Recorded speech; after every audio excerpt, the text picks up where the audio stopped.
Olá, meus alunos, tudo bem com vocês? Aqui é a professora Fernanda e está começando a nossa aula de artes. Bom, eu peço a vocês que abram a apostila na página 5, pois hoje nós falaremos sobre o pós-impressionismo e sobre um artista muito interessante chamado Paul Cézanne.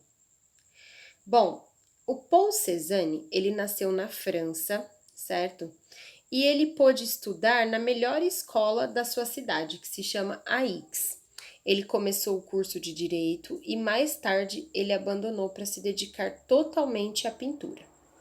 Paul Cézanne é considerado por muitos o pai da arte moderna e o maior dos pintores de um movimento chamado pós-impressionismo. Ele pintou paisagens, natureza morta e retratos. O modo original como construía suas imagens nas telas foi fundamental para o desenvolvimento do que a gente chama de arte abstrata, que é aquela arte sem formas. Historicamente, o cubismo originou-se na obra de Paul Cézanne, pois para ele a pintura deveria tratar as formas da natureza como se fossem cones, esferas e cilindros. Bom, aqui, pessoal, nós temos então um quadro do Paul Cézanne, tá? Eu gostaria de falar para vocês que o Paul Cézanne, ele serviu, né, de inspiração para o cubismo. E o que é o cubismo? É aquele movimento que utiliza formas geométricas. Então, já neste quadro, a gente pode, né, perceber que esse homem ele já tem um rosto um pouco quadrado, certo? O formato dos olhos, ele já traz o nariz, né? Ele já traz um pouquinho de cubismo.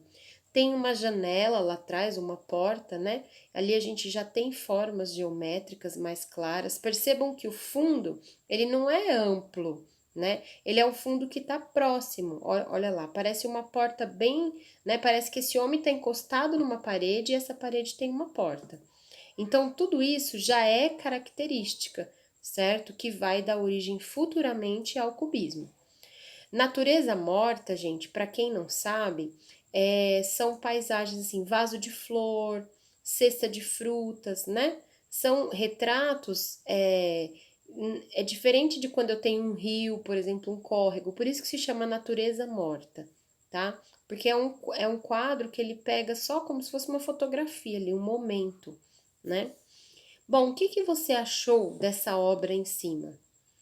Ah, professor, eu achei interessante, eu achei diferente, eu achei legal, eu não gostei. Por quê? Ah, porque eu achei que esse homem é muito, né, ele tá muito sério. Ou então, eu gostei porque eu achei que ele tá pensativo, ele tem uma expressão no olhar. Em que você vai colocar o que você achou, tá bom? A sua opinião. Em relação à estética, ou seja, em relação à forma, a gente percebe alguma coisa de diferente nesse quadro? Como eu disse, né? Nós percebemos, é um autorretrato, é uma imagem, certo? Autorretrato, gente, é ele pintando ele mesmo, né? Então ele fez um autorretrato dele. E esse autorretrato, ele tá até assim um pouco triste, né? Um pouco cabisbaixo, certo? Então é diferente, as cores são cores fechadas, são cores frias, certo? Então tudo isso vocês podem colocar aqui porque realmente é uma imagem que traz pra gente, né? Essa imagem dele mais fechada, ele não tá alegre, não usou cores alegres, cores abertas que a gente chama. Tudo bem? Em sua opinião, por que Cézanne retratou a si mesmo em sua obra artística, né? E que tal você passar a ser protagonista de uma pintura? Bom, por que vocês acham que ele desenhou o autorretrato? Ah, professor, eu acho que ele desenhou o autorretrato porque ele não tinha fotografia, ele queria uma imagem de si mesmo. De repente ele estava querendo demonstrar uma emoção, de repente ele estava querendo demonstrar que ele não estava feliz, né? Todas essas são possibilidades. Vamos pensar o seguinte, por que a gente tira selfie hoje em dia? Por que nós tiramos fotos? Ah, eu tiro foto, professora, porque eu gosto de me ver, né? Eu tiro foto porque eu gosto de me sentir bonita. Então, a mesma coisa a pintura, né? De repente ele fez porque ele queria ter aquele momento gravado, ele queria se ver ali naquela pintura, tá bom? O exercício 4, se nós estivéssemos em sala de aula, a gente iria fazer, tá bom? Agora, nós não iremos fazer porque estamos em casa. Se alguém, de repente, tem alguma imagem ou quer fazer, né, pode fazer e me mandar, eu vou adorar receber, tá bom? Mas eu não vou colocar como atividade para todos nós, porque nós não estamos na sala de aula, né, e eu sei que muitos não têm a condição e a facilidade de fazer em casa, tá bom? Agora, vamos continuar essa conversa. Conexão com a arte. Dentro das apreciações feitas sobre a vida de Cézanne por meio da reportagem, Exposição nos Estados Unidos reúne 23 obras de Paul Cézanne, podemos considerar que esta forma de gênero textual é uma importante ferramenta, muito utilizada no meio jornalístico. Então, está falando da reportagem, né? A reportagem é importante para o meio jornalístico. Ela está relacionada aos meios de comunicação, porque dentro da reportagem é possível ficar informado e saber a sua própria e criar a sua própria opinião. Gente, aqui ele já tá mudando um pouquinho de assunto, mas eu vou explicar o que ele tá falando para vocês, tá? A apostila tá querendo dizer o seguinte: o que difere uma notícia de uma reportagem é que na notícia você tem uma narração objetiva dos fatos. Aquilo não forma uma opinião, certo? Aquilo não te ajuda a formar uma opinião. Quando eu leio lá, choveu em São Paulo, eu não tenho uma opinião sobre aquilo, tá? Aquilo é uma notícia. Agora, quando eu tenho uma reportagem, a reportagem, gente, ela tem um caráter mais social, né? E ela busca modelar a opinião de quem tá lendo.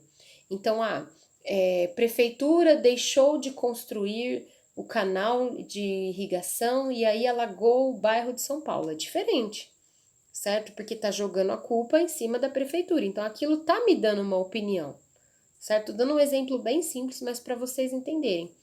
Então, gente, quando eu tenho uma reportagem sobre alguém famoso, sobre algum livro, sobre um pintor, sobre uma obra de teatro, eu consigo perceber a opinião de quem escreveu. E claro que aquilo me ajuda a formar minha própria opinião, certo? Vamos ver o exemplo do livro citado, reportagem A Arte de Investigação.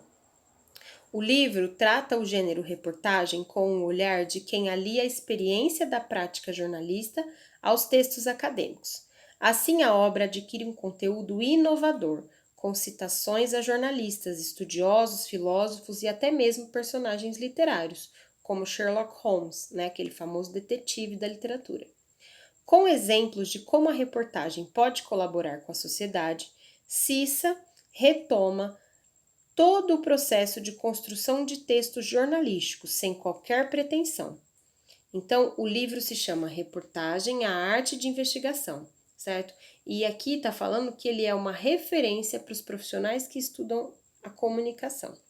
Bom, perceba que a apostila, ela misturou dois assuntos. Primeiro, ela falou do Paul Cézanne, que é um artista completo, né? Ela falou um pouquinho sobre a técnica dele, que ele foi um dos precursores do cubismo, e depois vai falar sobre a reportagem, o que é uma reportagem, tá?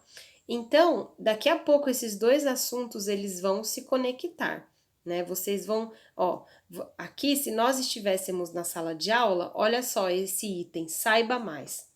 Faça uma pesquisa sobre a exposição das obras de Paul Cézanne nos Estados Unidos e depois escreva, né, uma reportagem. Tudo bem? Então, por isso que mesclou esses dois assuntos tão complexos, né? Porque aqui depois ela vai pedir para a gente fazer uma reportagem sobre o Paul Cézanne.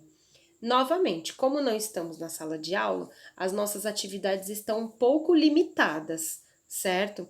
Mas eu peço que vocês acompanhem com bastante atenção essas videoaulas para que consigam aprender conteúdos importantes. E aí sim, quando a gente retomar e estiver lá na sala de aula, aí a gente vai conseguir fazer todas essas atividades com tranquilidade. Tá bom? Meus queridos, um abraço, uma boa semana a todos. Espero que vocês tenham gostado dessa aula, tá? Até a semana que vem. Tchau, tchau!